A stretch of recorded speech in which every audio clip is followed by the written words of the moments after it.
এখনও চোখের সামনে ভেসে ওঠে নর্থ কলকাতার নানা ছবি। সেখানে বেশ কয়েকটি ঐতিহাসিক ঘরবাড়ির মধ্যে অন্যতম হলো জোড়াসাঁকো ঠাকুরবাড়ি, যেখানে আমাদের দেশের সম্পদ কবি ও নোবেল বিজয়ী কবিগুরু রবীন্দ্রনাথ ঠাকুর জন্মগ্রহণ করেছিলেন এবং তার শৈশবের বেশিরভাগ সময় এই বাড়িটিতেই কেটেছে।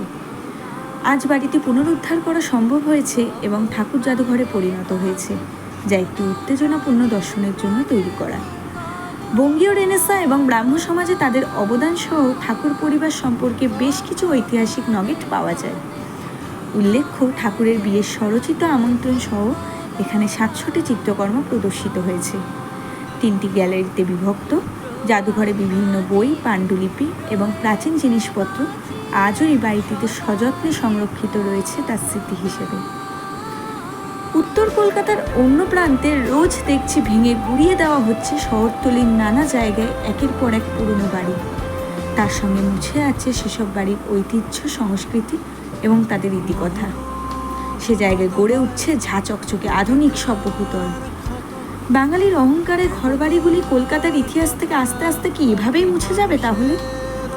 নাকি এখনও সম্ভব আমাদের উত্তর কলকাতার ঐতিহ্যকে বাঁচিয়ে রাখা?